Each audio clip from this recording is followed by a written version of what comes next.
High, কি অবস্থা সবার? আমি তানভীর আহমেদ প্রিন্স, আসি গরিবের পাঠশালা থেকে। পড়াশোনা করছি শান্তি ও সংঘর্ষ অধ্যয়ন বিভাগ, ঢাকা বিশ্ববিদ্যালয়ে। আজকে আমি তোমাদের সাথে কথা বলবো সাম্প্রতিক বিষয়গুলো নিয়ে। তো চলো শুরু করা যাক। আজকে ফার্স্ট পার্ট। এখানে প্রথম প্রশ্নটা আছে 2024-25 অর্থ বছরের বাজেটের আকার কত?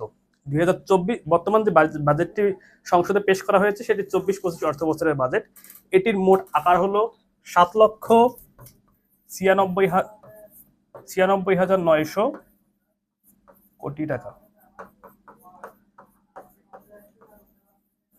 বর্তমান বাজেটের আকার কত? 7,96,900 কোটি টাকা। এই বাজেটটি পেশ করেছেন অর্থমন্ত্রী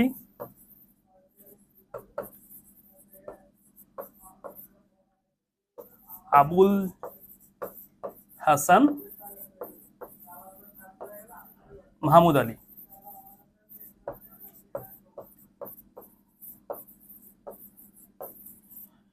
এই বাজেটটি পেশ করেছেন কে? অর্থমন্ত্রী আবুল হাসান মাহমুদ আলী। আর এই বাজেটের আকার হলো 7,96,900 কোটি টাকা। পরবর্তী স্লাইডে আছে বুড়িগঙ্গা পৃথিবীর কততম দূষিত নদী? বুড়িগঙ্গা আমাদের যে নদীটি আছে সেটি পৃথিবীর কততম দূষিত নদী? বুড়িগঙ্গা হচ্ছে পঞ্চম স্থানে বর্তমানে আছে, পঞ্চম দূষিত নদী। প্রথম স্থানে যেটি আছে সেটি হচ্ছে সীতারাম নদী, সীতারুম নদী, ইন্দোনেশিয়া।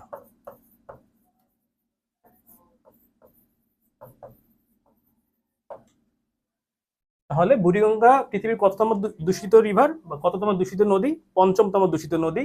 আর পৃথিবীর প্রথম বা প্রথম স্থানে যে দূষিত নদীটি রয়েছে বা পলিউটেড নদীটি রয়েছে সেটি হচ্ছে সীতারম নদী, ইন্দোনেশিয়ায়। সবচেয়ে বিষাক্ত নদী সীতারম নদী। এরপরে আমরা দেখতে পাচ্ছি বর্তমানে বাংলাদেশের শান্তিরক্ষী বাহিনী কতটি দেশে মোতায়েন আছে? বর্তমানে বাংলাদেশ শান্তিরক্ষী বাহিনী 9টি দেশে মোতায়েন আছে। বাংলাদেশ অনেকটা সময় ধরে শান্তিরক্ষী বাহিনীতে প্রথম স্থানে ছিল শান্তিরক্ষী বাহিনী প্রেরণে। বর্তমানে নেপাল প্রথম স্থানে রয়েছে। নেপালের শান্তিরক্ষী বাহিনী জাতিসংঘের শান্তিরক্ষী মিশনগুলোতে সবচেয়ে বেশি রয়েছে। এরপরে স্লাইডে আছে প্রথমবারের মতো ল্যান্ডলর্ড পোর্টে যুক্ত হওয়া বাংলাদেশের প্রথম বন্দর কোনটি? প্রথমবারের মতো ল্যান্ডলর্ড পোর্টে যুক্ত হওয়া বাংলাদেশের প্রথম বন্দর কোনটি? সেটি হচ্ছে চট্টগ্রাম সমুদ্র বন্দর। চট্টগ্রাম সমুদ্র বন্দর। এরপরে আছে বিশ্বের কতটি দেশ ও অঞ্চলের সাথে বাংলাদেশের বাণিজ্যিক লেনদেন হয়? বিশ্বের কতই দেশ ও অঞ্চলের সাথে বাংলাদেশের বাণিজ্যিক লেনদেন হয়? 210টি দেশ ও অঞ্চল এবং 210টি দেশ ও অঞ্চলের সাথে বাংলাদেশের বাণিজ্যিক লেনদেন হয়। এর মধ্যে 82টি দেশের সাথে আমাদের বাণিজ্য ঘাটতি রয়েছে। বাণিজ্য ঘাটতি, যেটাকে ইংরেজিতে বলা হয় trade deficit. Trade deficit. Trade ডেফিসিটটা কি? যখন রপ্তানি আমদানির চেয়ে বেশি হবে, অর্থাৎ মানি ফ্লোটা চলে যাওয়ার দিকে বেশি হবে, অর্থাৎ রপ্তানিটা কম হবে কিন্তু আমদানিটা বেশি হবে, তখন সেটাকে আমরা বলবো ট্রেড ডেফিসিট। Trade deficit. কতটি দেশের সাথে আমাদের ট্রেড ডেফিসিট রয়েছে? সেটি হচ্ছে 82টি দেশের সাথে। আর সবচেয়ে বেশি যে দেশের সাথে আমাদের বাণিজ্য ঘাটতি রয়েছে সেটি হচ্ছে চীন। কোন দেশের সাথে? চীনের সাথে আমাদের সবচেয়ে বেশি বাণিজ্য ঘাটতি রয়েছে। অর্থাৎ ট্রেড ডেফিসিটকে আমরা বলতে পারি negative balance of trade. Negative balance of trade. তাহলে আমাদের বাংলাদেশের সাথে 210টি দেশ এবং অঞ্চলের বাণিজ্যিক লেনদেন রয়েছে। এর মধ্যে 82টি দেশের সাথে আমাদের বাণিজ্য ঘাটতি রয়েছে। সবচেয়ে বেশি বাণিজ্য ঘাটতি রয়েছে চীনের সাথে। আর বাণিজ্য ঘাটতি এটি বলতে বোঝায় যে আমদানি বেশি হবে কিন্তু রপ্তানি কম হবে। এরপরের প্রশ্নটি আছে পেঁয়াজ উৎপাদনের বর্তমানে শীর্ষ জেলা কোনটি? পেঁয়াজ উৎপাদনের বর্তমানে শীর্ষ জেলা হচ্ছে ফরিদপুর। ফরিদপুরের পেঁয়াজকে বর্তমানে বলা হয় কালো সোনা। এর কারণ হলো পেঁয়াজের বীজটা হয় কালো, সেই জন্য এটাকে বলা হয় কালো সোনা। এবং আরো কিছু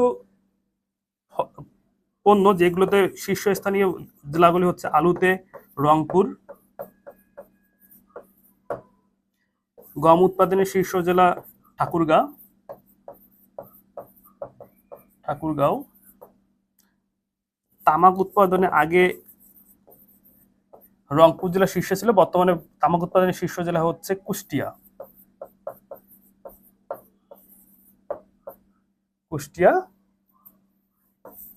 আলু উৎপাদনের শীর্ষ জেলা রংপুর, গম উৎপাদনের শীর্ষ জেলা ঠাকুরগাঁও এবং তামাক উৎপাদনের শীর্ষ জেলা কুষ্টিয়া। এরপরের স্লাইডটিতে রয়েছে বর্তমান বিশ্বের কতটি দেশে বাংলাদেশের আম রপ্তানি করা হয়। বর্তমান বিশ্বে কতটি দেশে বাংলাদেশের আম রপ্তানি করা হয়? এটি হচ্ছে 38টি দেশে।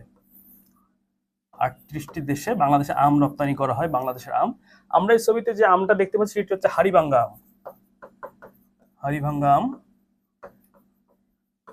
এই হাড়িভাঙ্গা আমকে বলা হয় ডিপ্লোম্যাটিক ম্যাঙ্গো।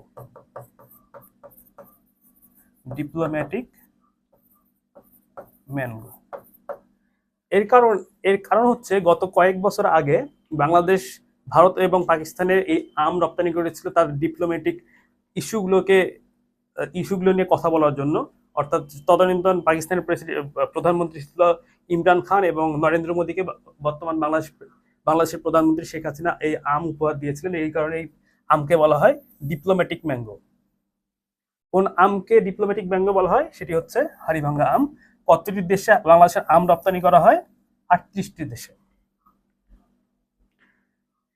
এরপরে আছে কোন দেশকে দ্য নেক্সট এশিয়ান টাইগার বলা হয়? কোন দেশকে দ্য নেক্সট এশিয়ান টাইগার বলা হয়?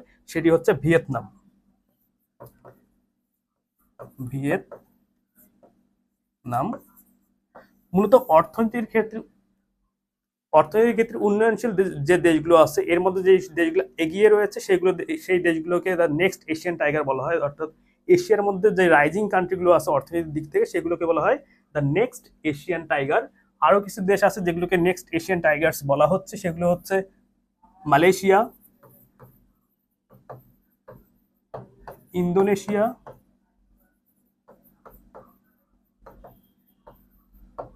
থাইল্যান্ড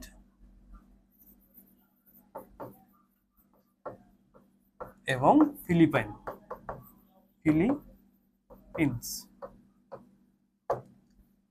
এই 5টি দেশকে বলা হয় দ্য নেক্সট এশিয়ান টাইগার্স। এর মধ্যে সবচেয়ে উন্নয়নশীল বা রাইজিং অর্থনীতির দেশটি হচ্ছে ভিয়েতনাম।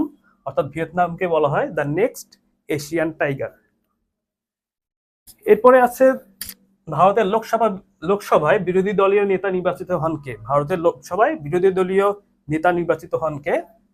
এই ব্যক্তি, এনার নাম হচ্ছে রাহুল গান্ধী।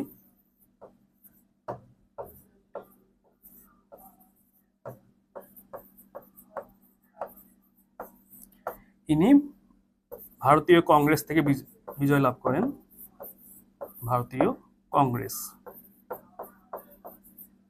তার পলিটিক্যাল পার্টির নাম কি? ভারতীয় কংগ্রেস। তার ভারতের বর্তমান বিরোধী দলীয় নেতাকে রাহুল গান্ধী। এরপরে আছে ইয়ামাম টেরোরিজম ইউনিট কোন দেশের special force? Yamam terrorism unit কোন দেশের স্পেশাল ফোর্স? সেটি হচ্ছে ইসরায়েল।